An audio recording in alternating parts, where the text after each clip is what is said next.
In this video, you'll learn about what to do when you have nothing to talk about in conversations. Hello, my name is Augustus, and if you want to learn social skills, build lasting relationships, and grow your confidence, hit that subscribe button and, of course, the bell. Now, this is the second part of a 5-part series that is made for you to keep a conversation going and be more interesting. How fun is that? Yeah. So here I have 5 points for you. So the first tip is actually have things to talk about. Duh. This sounds super obvious, but if you don't have experience, if you don't know what's going on, if you don't know certain topics, you have to learn about them. So if you want to be able to make conversations, you have to have resources to help you carry that conversation. But Augustus, what do? I don't have life experiences like everyone else. I just stayed home most of the time.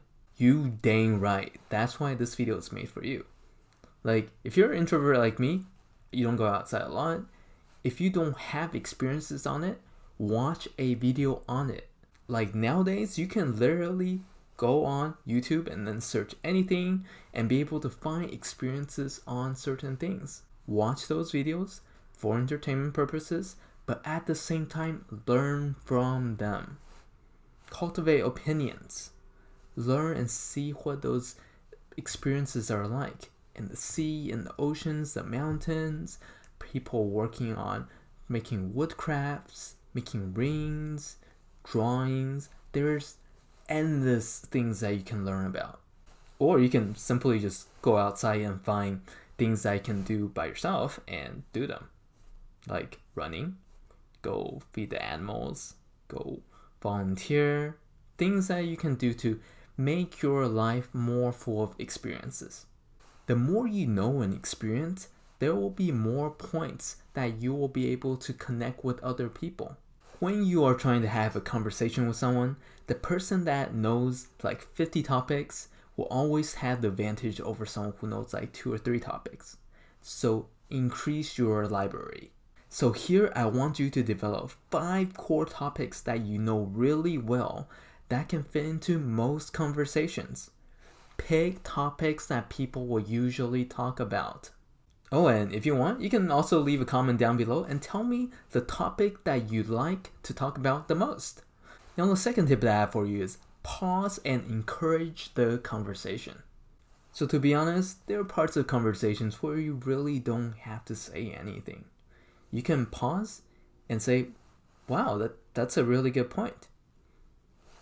You see how I paused and I encouraged the conversation to keep on going. Sometimes you don't have to keep on generating new materials. You don't have to fill up all the different silences. But sometimes you just kick back a little bit and then get the person to talk a little more. Wait, but Augustus, what if I'm the listener all the time? Now we're getting to our third point. The third point is jump in with your story. So remember the first tip that we just went through, where you try to gain as much experiences as you can?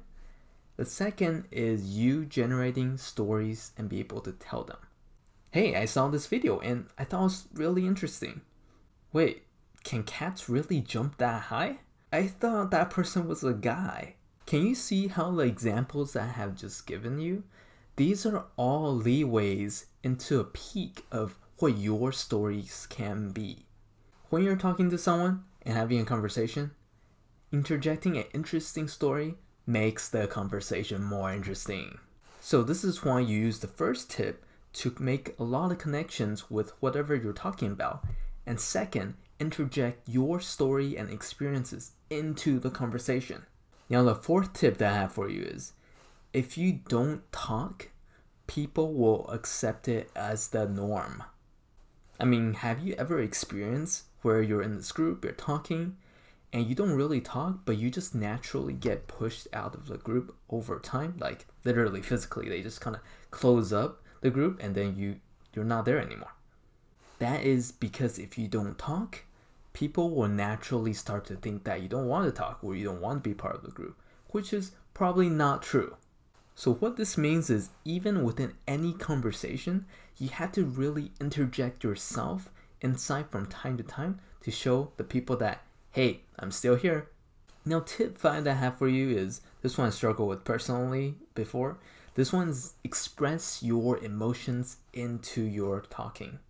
This means if you're happy, excited, nervous, sad, you have to show these emotions on your face. When you're by yourself most of the time, your face becomes almost like a rock.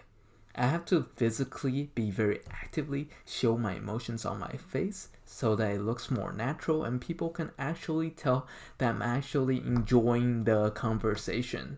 Like, I had no idea that people used to think I'm pissed off all the time. I'm not. I'm just bored. You see what I mean? But in communication, this is about you showing that you want them to understand that you're enjoying the conversation. So it's more for them to understand where you're coming from. So I really hope that you enjoy these 5 tips. I have fun sharing them. So if you don't want to miss any of these videos, hit that subscribe button. And remember, this is the second part of a 5-part series with more videos to come. Stay strong, stay healthy, and I'll talk with you soon.